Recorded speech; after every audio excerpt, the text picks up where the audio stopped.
Get your playmat now at lumchoparts.com. Hello everybody, welcome back. So today I have another Eosmon variant for you. It's good to have a bit of variety in different decks, so you get to try out a deck that you really love in different ways. You all really liked the green Eosmon deck. I mean, it is a lot of fun, so I thought I'd come to you with something a little bit different today. It's the black Eosmon variant. So you've got your Eosmon with some sprinklings of black in it. It's got some great removal. Your security is always going to be good. Man, let's go. First off, we are playing for Pagumon. You could literally play any black egg here. It does not matter. The main reason for playing the black eggs is so you can use your black option cards. I went with Pagumon because I do have one black Digimon that I can Digivolve on top of it. So it does do something if your card dies. But again, it's personal preference on the black eggs. Play the ones that you like. Play 4 different ones if you want. Could be a bit of fun. Just play around with it. Enjoy it. For our first level 3s, we have 4 of the Morphomons. No matter what Eosmon deck you will be playing, this is always a really good card to have in it, because on deletion you get to reveal the top 5 cards of your deck and choose an Eosmon and a Manoa. So you like +1, you replace you replace the Morphomon and you get an extra card. Always have this in all of my Eosmons. The black Digimon I was on about is 3 Chukurimon. Now this dude is pretty cool. So he does only have a small attack, unfortunately, small DP, but he's a security Digimon as well. So he's like a tiny little bomb. He's like stepping on a Lego, as the picture suggests, because he gets to, at the end of battle, so if they see them in security, he triggers Digivolve 1 on whatever Digimon was attacking. So if, say, a Jesmon attacked, you could Digivolve that Jesmon down 1, which would probably hurt a little bit. When he's not in your security, he's in your hand and you can Digivolve him onto your Pagumon, or whatever egg you choose. So that was it for the level 3s. We're moving on to level 4s now. I'm playing 4 of the level 4 Eosmon. This card is fantastic. On play you get to play a white tamer from your hand, but your opponent also gets to play a white tamer. So what I usually do is, to avoid my opponent getting the white tamer, I actually tend to Digivolve on this guy a lot and then attacking with the Eosmon on top, which means you could bring out another Eosmon and you get to bring out a tamer without your opponent having to bring out a tamer.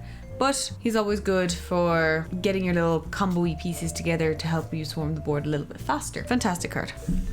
Then for our next level 4s, we have 2 Mechanoremon. He's just a blocker, but I suppose he's a little bit better than just a blocker. If he blocks and he kills the opponent's Digimon, he gets to just unsuspend, and that's not once per turn. So against decks like Ricky Rush, he's fantastic because he just stays on board unless they use some of their option cards to get rid of him. He's a great card, and I like having him in this deck specifically because you don't really play anything other than Eosmons, so he helps keep them alive.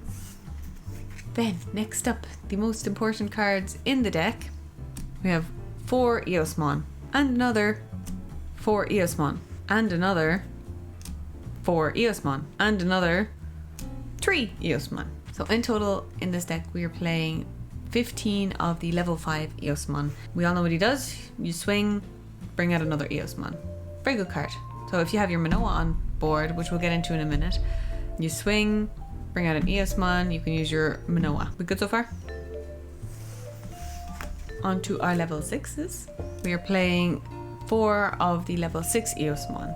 Again, this card is great. You can Digivolve onto your level 5 Eosmon, and depending on how many Tamers are on board, for each Tamer you get to add an Eosmon underneath the Digivolution sources. Then if you've added 2 Eosmon by this, you just get to straight up delete one of your opponent's Digimon.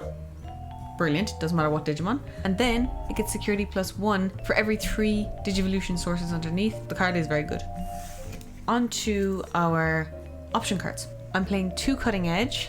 I know some people play it at 4, I know some people don't play it at all when they're mixing the Eosmon decks with different colors, but I like to keep it at least 2 because, again, it is a bomb in security. It does something in security, which is brilliant, but also, depending on what you have on board, this can be an absolutely amazing card. So you could play your Cutting Edge, you're getting rid of one of your opponents, you're bringing out one of your own Eosmon, and that means you can swarm the board a little bit faster. If you have a Manoa in play, you get to activate that, which is absolutely amazing.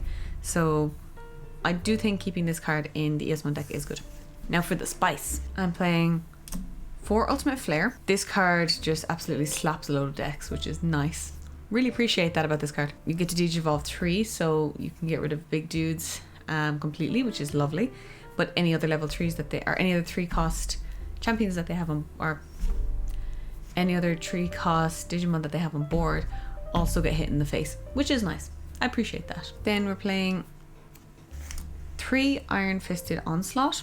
So this is delete all of your opponent's Digimon with the highest play cost. Insecurity, again, you get to just activate it straight up, similar to Ultimate Flair. I don't know if I mentioned that. Also just gets rid of the highest dude, which means you can clear the bigger dudes on board, which is fabulous.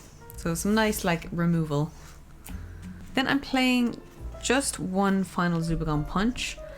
This card pairs up fabulously with the level 6 Eosmon, because obviously she will get to the 16,000 by adding the extra 3,000 DP onto her, and probably even higher depending on how many Eosmons she has underneath her.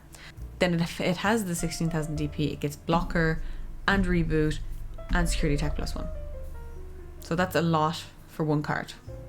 And this card has pretty much saved me a few times. I should probably mention the reason I'm only playing 1 is because most of the time we have mainly level 5s on board, and you'll only ever have 1 level 6 Eosmon on board at a time. In my experience, I know there are some games obviously that are a bit different, but you only need 1 because if you do see it in security, it just gets added to your hand anyway, which is fabulous. Then for the Tamers, the MVP Tamer of the deck is our Manoa. She is a memory fixer, which is fantastic. When you play an Eosmon, you get to reveal the top 3 cards and add either a Tamer card or an Eosmon to your hand. So it helps with that little bit of extra draw power as well, which the deck can be lacking sometimes. Again, because of the draw power, I'm playing 2 of the Takumi Aiba. Just a little bit of extra help for some draws for when you're either digivolving your level 4 into your level 5 or your level 5 into your level 6. But also, because we aren't usually attacking with rookies, like it would be very rare that we'd be attacking with a rookie, the losing memory thing doesn't really affect us as much as it would affect the opponent. So another fantastic card. And then finally, the last cards in the deck, I'm playing 2 tie-in mats. If you have a Manoa on board and you have a tie-in mat on board and they have a level 6, you're going to be going to 5 each time, so you get to play an Eosmon for free, which is great, or digivolve into the level 6 for free. Well, for cost of 5, but it'll still be your turn basically.